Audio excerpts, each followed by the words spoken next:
Semester के सभी छात्राओं के लिए आज का ये लेक्चर है बीबीए फिफ्थ सेमेस्टर। जैसा कि आप सबको पता है कि कोरोना का ये जो टाइम चल रहा है, इसमें आपकी क्लास कंटिन्यू नहीं हो पा रही है, इसलिए आपको ऑनलाइन क्लास भी दी गई हैं, किंतु उनमें कुछ नेटवर्क प्रॉब्लम थी, इसलिए आपको एक वीडियो लेक्चर जो आप मेरे चैनल से भी लेकर टेक आउट कर सकते हो और वहाँ से पढ़ाई कर सकते हो।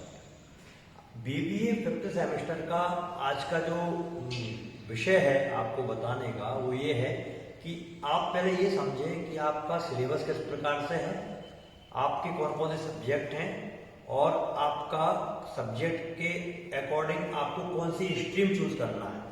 विच stream has been chosen by you, like finance, marketing और एचआर। ठीक है, तो no need to any type of confusion. आपको किसी प्रकार के संदेह या डाउट की स्थिति ना बने, इसके लिए ये लेक्चर बताया गया है। सबसे पहले तो आप ये देखिए कि आपके सब्जेक्ट कौन कौन से हैं। तो पहला सब्जेक्ट जो आपका है इसमें, वो कंपल्सरी सब्जेक्ट है मैनेजमेंट,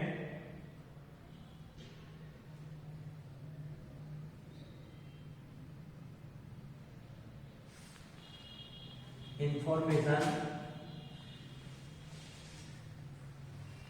सिस्टम। इस पर अभी हम और बात करेंगे।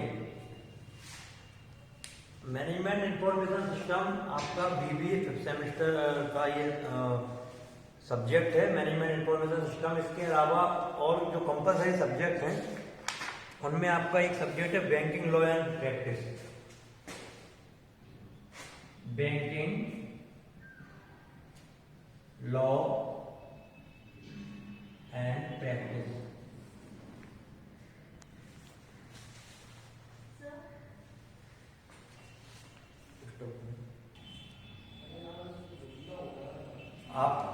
आपके कंपलसरी सब्जेक्ट में ये जो सेकंड सब्जेक्ट है वो है banking law and practice.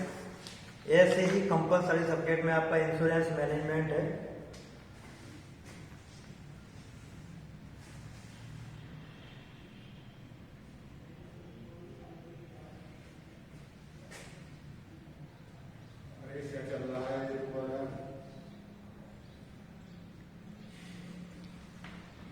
Insurance management ये आपका एक कंपलसरी सब्जेक्ट है। और इसके बाद अब आपके स्ट्रीम वाले सब्जेक्ट होंगे। इसमें मतलब ये जो 3 सब्जेक्ट हैं, ये 3 subject are compulsory subject in BBA fifth semester. इसके बाद आपकी जो स्ट्रीम वाइज सब्जेक्ट या ब्रांच कह सकते हैं हम इसको, ब्रांच में आपका पहला चलेगा marketing.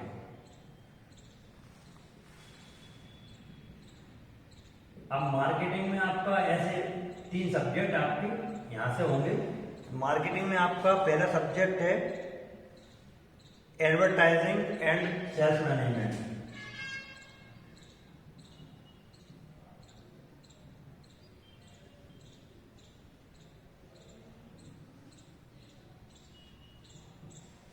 Advertising and sales management. फिर है आपका मार्केटिंग रिसर्च,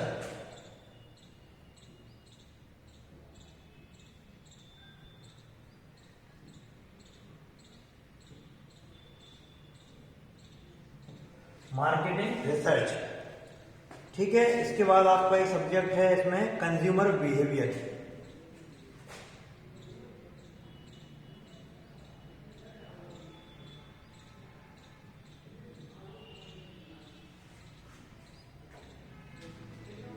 कंज्यूमर बिहेवियर, ठीक है, ये आपके मार्केटिंग के सब्जेक्ट हुए हैं पूरे। 3 subject belong to marketing branch. ये सब्जेक्ट रहेंगे आपके एडवर्टाइजिंग एंड सेल्स मैनेजमेंट, ठीक है, मार्केटिंग रिसर्च और कंज्यूमर बिहेवियर। इनके बारे में डीपली मैं अभी आपको बताना स्टार्ट करूंगा, पहले आप ये देख लीजिए। ठीक है, इसके बाद आपका सेकंड जो टर्म्स है वो है एचआर। एचआर टर्म जो है ह्यूमन रिसोर्स। इसके जो आपके 3 सब्जेक्ट होंगे जिनको एचआर ब्रांच लेना, उनके लिए है मैनेजमेंट ट्रेनिंग एंड डेवलपमेंट,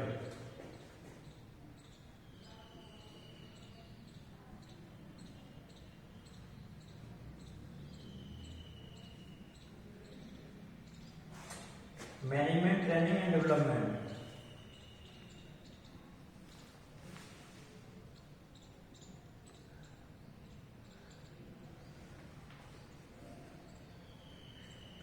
इसके बाद है आपका इंडस्ट्रियल रिलेशन, जो एचआर ह्यूमन रिसोर्स जो ब्रांच है इसमें इंडस्ट्रियल रिलेशन के लिए सब्जेक्ट बनाया है, ठीक है ना। ये है आपका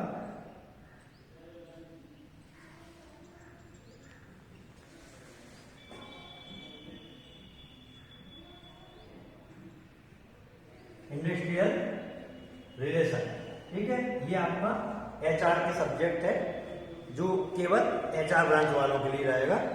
इसके बाद है आपका human resource and planning development.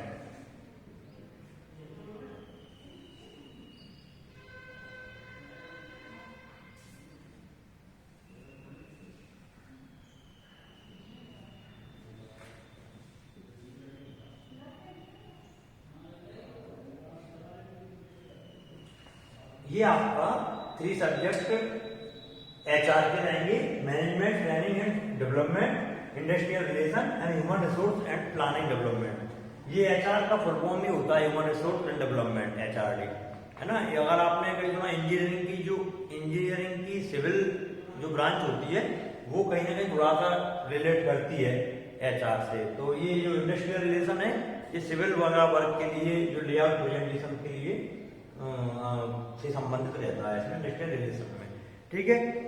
ये आपके जो सब्जेक्ट हुआ है 3 subject from HR and 3 subject of marketing. फिर इसके बाद आपका एक और आता है फिनांस।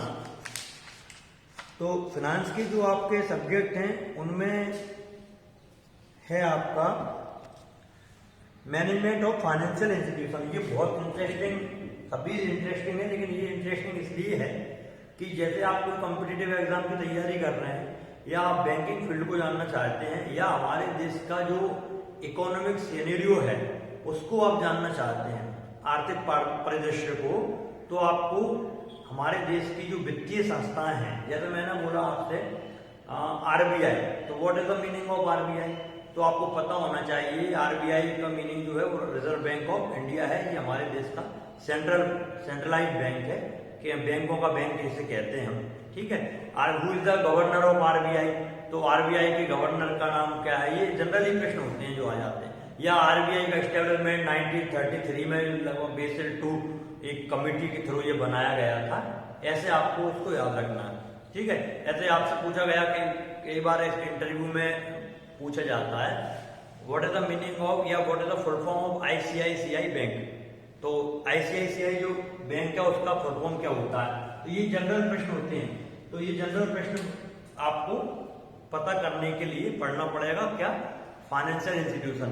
तो इसके लिए आपको बीबीए का 5th सेमेस्टर में फाइनेंस के स्ट्रीम में सब्जेक्ट है मैनेजमेंट ऑफ फाइनेंशियल इंस्टीट्यूशन।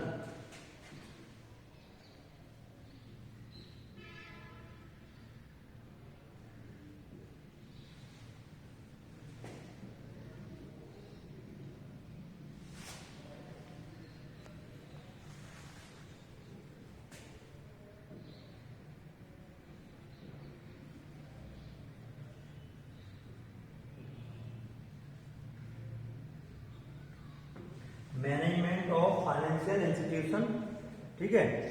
अब देखो इसमें आपका आईडीबीआई है ना, इसमें आपका एचडीएफसी है, जो बैंकिंग है इनको भी आपको इसमें पढ़ना है, और आरबीआई का मैंने बताया आपको, या how many types of bank in our India, कौन कौन से टाइप के बैंक होते हैं, प्राइवेट सेक्टर के बैंक कौन से होते हैं, पब्लिक सेक्टर के बैंक कौन से होते हैं, और कोऑपरेटिव सोसाइटीज कौन सी होती हैं। हमारा जो इकोनॉमिक सिनेरियो है इंडिया का वो 3 टाइप्स में है, प्राइवेट बैंक में है, पब्लिक बैंक में है, और क्या कुछ कोऑपरेटिव सोसाइटीज हैं जैसे एनजीओ वगैरह हैं, तो वो भी क्या है ये फाइनेंशियल इंस्टीट्यूट की तरह वर्क करते हैं, ठीक है। और उनको पढ़ने के लिए आपको पता होना चाहिए मैनेजमेंट ऑफ फाइनेंशियल इंस्टीट्यूशन।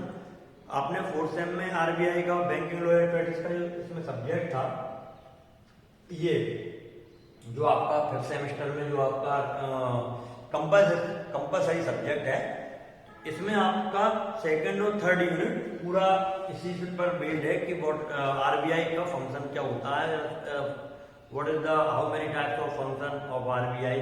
तो जैसे आपको पता होगा कि आरबीआई क्या क्या, व्हाट इज द, या ऐसा आ जाता है क्वेश्चन इसमें कि what is the role of RBI in Indian financial sector. हमारे देश की जो वित्तीय भाग हैं उनमें आरबीआई का क्या क्या क्या भूमिका है आरबीआई की। तो आप उसमें बता सकते हैं कि जो सेंट्रलाइज बैंक है और सभी बैंकों, भारतीय जो मार्केट है, इंडियन मार्केट है, उनकी जो पॉलिसी मेकिंग करती है गवर्नमेंट, उनको सुचारू रूप से काम कराने के लिए आरबीआई काम कर सकता है। एसएलआर वगैरह है, रिवर्स रेपो है, रेपो रेट है, उनको बढ़ाना या उनको कम करना, ये सारे काम आपके आरबीआई के रहते हैं। ठीक है, एक और आपका सबसे इम्पोर्टेंट वर्क है आरबीआई का, उसमें प्रिंटिंग ऑफ करेंसी है ना। तो ये करेंसी जो है उसको प्रिंट करने में भी सहायक है, करता ही है ना। 1 रुपये का जो नोट होता है वो वित्त मंत्रालय द्वारा प्रिंट कराया जाता है ना। तो ये आपका पहला सब्जेक्ट हो गया मैनेजमेंट ऑफ फाइनेंशियल इंस्टीट्यूशन। ठीक है, इसके बाद आपका फाइनेंस का है सेकंड सब्जेक्ट इन्वेस्टमेंट मैनेजमेंट।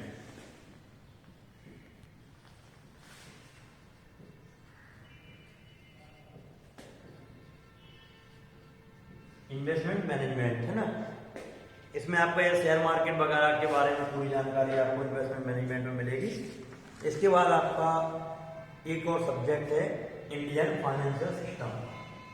ये पूरा एंटायर सब्जेक्ट है इंडियन फाइनेंशियल सिस्टम। तो सभी स्टूडेंट्स को इंडियन फाइनेंशियल सिनेरियो के बारे में सही से इंट्रोड्यूस कराने के लिए, उसके बेसिक सेगमेंट जानने के लिए आपको ये सब्जेक्ट बनाए गए हैं और आप इनको पढ़ेंगे तो आप ये जानने का प्रयास कर सकते हैं कि हमारे देश की जो फाइनेंशियल इंस्टीट्यूट हैं वो किस तरीके से वर्क करते हैं। अब जैसे इसमें आप पढ़ेंगे, तो मैंने आरबीआई का बताया, तो शेयर मार्केट के बारे में जब हम पढ़ेंगे इन्वेस्टमेंट मैनेजमेंट, तो आपको बताया जाएगा सेबी के बारे में। What is the meaning of SEBI? Security exchange board of India.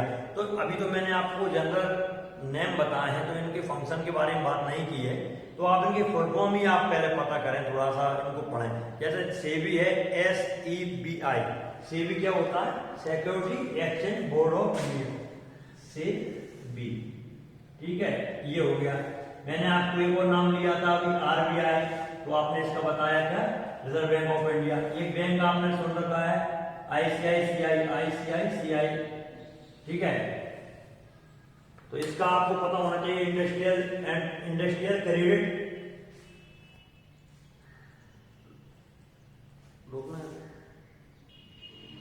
अब जैसे मैंने अभी आपको बताया ICICI बैंक के बारे में, तो industrial credit investment corporation of India, या आपसे तो मैंने बताया HDFC के बारे में, हाउसिंग डेवलपमेंट फाइनेंशियल कॉर्पोरेशन। ठीक है, ये बैंक है, लेकिन इनकी फुल फॉर्म भी कई कॉम्पिटिटिव एग्जाम में पूछ लिए जाते हैं, जिनके बारे में आपको जानकारी नहीं होगी। ठीक है, ये आपके मैंने सब्जेक्ट बताए BBA 5th सेम के लिए, आपको अपना डाउट क्लियर करें। ये 3 सब्जेक्ट आर कंपलसरी। ये मार्केटिंग ब्रांच हो गया, ये HR हो गया, ये फाइनेंस हो गया। थोड़ी सी और बात करेंगे हम, इसके बाद आज का टॉपिक हम यहाँ पर रोकेंगे। पहला जो आपका सब्जेक्ट है, what is the meaning of MIS। ठीक है, ये कंपलसरी सब्जेक्ट है और बहुत सभी इंटरेस्टिंग है, बार बार बोल रहा हूँ, लेकिन ये इंटरेस्टिंग इसलिए है क्योंकि आप इससे बहुत सी चीजें जानने वाले हैं। जैसे मैंने बोला what is the meaning of MIS, full form of the MIS made of 3 words, management, information and system. 3 separate words हैं। What is the meaning of management? Management is the art to take an work through the people. Information is particular record which is helpful to work for us and system। अगर आपने देखा होगा कि जो भी information design होती है, ठीक है, कोई भी रिकॉर्ड हो, उसकी एक इंफॉर्मेशन का एक सेगमेंट होता है, उस इंफॉर्मेशन को डिजाइन किया जाता है और उस इंफॉर्मेशन को वर्सेटाइल यूज करने के लिए डिजाइन किया जाता है, और उस डिजाइनेशन को हम बोलते हैं या डेजिग्नेशन को हम बोलते हैं मैनेजमेंट इंफॉर्मेशन सिस्टम। इसका मैं जनरली आपको एग्जांपल देता हूँ। फॉर एग्जांपल, आपके पास कोई data entity, set of entity है जिसमें आपका नाम है, आपके father name, mother name, date of birth, ये सारी चीजें हैं, ठीक है। या और इसको ऐसा समझ लो स्टूडेंट्स के लिए हो सकता है, या बैंक है और बैंक के अकाउंट होल्डर्स का डाटा है, ठीक है। उनने क्या किया कि वो डाटा की जो इन्फॉर्मेशन थी उस इन्फॉर्मेशन से एक अकाउंट नंबर पर एक कार्ड इशू किया, ठीक है। और एक कार्ड इशू करने के बाद उसको इन्फॉर्मेशन डिजाइन दे दिया, तो वो पर्टिकुलर जो कार्ड था वो इन्फॉर्मेशन कनेक्ट कहां पर हुई, कंज्यूमर्स या अकाउंट होल्डर्स, ठीक है। तो कोई भी एक जो कस्टमर है उसकी इन्फॉर्मेशन डिजाइन करके एक पर्टिकुलर पोर्टेबल मशीन में फिट की गई और उस मशीन को इंस्टॉल किया गया, जिससे आपका एटीएम और टाइम मनी जहाँ से हम निकालते हैं अपने एटीएम वगैरह से, ठीक है ना, तो वो एटीएम का निर्माण हो गया, वो इन्फॉर्मेशन डिजाइन हो गई, ठीक है। ऐसे ही बैंक के सिस्टम है पूरे, जो भी आपको बैंकिंग का जो पूरा सिनेरियो है भारत का, इंडिया में, तो ये पूरा मैनेजमेंट इंफॉर्मेशन सिस्टम के अकॉर्डिंग काम करता है। आपका सबका ही डाटा लिया, उस डाटा को आपको बैंक में उस डाटा का यूज कर रहे हैं और उसी डाटा को आपने डिजाइन किया गया है, उसको इन्फॉर्मेशन को, है ना, उससे आपको एक पर्टिकुलर नंबर दे दिया जिसको हमने नाम दे दिया अकाउंट नेम, है ना, उसको टाइप हुआ है पर अकाउंट्स के, वो हम अलग कॉमर्स की क्लास में पढ़ेंगे। तो ये आपका मैनेजमेंट इंफॉर्मेशन सिस्टम का मैंने आपको एग्जांपल दिया। तो आपके पास जब कार्ड आ गया, एक इन्फॉर्मेशन डिजाइन का एक कार्ड दे दिया, तो आप जैसे ही कार्ड को इंटर करते हैं तो आप उसमें अगर आपके अकाउंट में अवैध रुपए हैं तो आप उसको टेक आउट कर सकते हैं। इसी प्रकार से आधार कार्ड का नाम सुना होगा आपने, ई आधार या Aadhaar card. What is the meaning of Aadhaar card? एक particular card has been issued by the government. Government ने क्या किया, आधार कार्ड नाम देके एक पर्टिकुलर नंबर, एक एंटिटी को आइडेंटिफाइड करने के लिए दे दिया है। अब आपकी पहचान उस नंबर से हो रही है और वो आधार नंबर क्या है, इन्फॉर्मेशन डिजाइन है, ठीक है। वो information design by the help of Indian census, Bharat की जो जनगणना है उससे हमने ये ले लिया है, ठीक है। तो मैनेजमेंट इंफॉर्मेशन सिस्टम के बाद एक इसमें और सब्जेक्ट आता है SDLC। इसके बारे में भी हम बात करेंगे। What is the meaning of SDLC? System development life cycle, system development life cycle, ठीक है। ये आपका एक पर्टिकुलर, इसके अलावा एक और नाम आता है इसमें RAD, RAD, rapid application development, ठीक है। इनके बारे में हम आगे पढ़ेंगे। पहले आप ये समझ लीजिए कि ये जो आपका इंटायरली सिलेबस है, इस सिलेबस को का जो मेन मोटिव है वो ये है कि जो इंडिया का जो फाइनेंशियल मार्केट है उसके बारे में आप रूबरू हो सके, ठीक है। आज मुझे आपको केवल ये सिलेबस के बारे में बताना थी। नेक्स्ट क्लास जब आपकी होगी तो आपको मैनेजमेंट इंफॉर्मेशन सिस्टम के बारे में पढ़ाया जाएगा और ये सब्जेक्ट आपका, इसमें तो स्ट्रीम वाइज है, इसमें मार्केट रिसर्च हो गया, इसमें आपका मैनेजमेंट ट्रेनिंग एंड डेवलपमेंट हो गया और इसमें आपका इंडियन फाइनेंशियल सिस्टम। ये तो सभी के लिए पढ़ना जरूरी है, ये इंडियन फाइनेंशियल सिस्टम, क्योंकि ये सब्जेक्ट आपका बैंकिंग लॉ एंड प्रैक्टिस से थोड़ा सा सिलेबस मैच करता है 2 यूनिट का, ठीक है। आज की क्लास यहीं रोकी जाती है।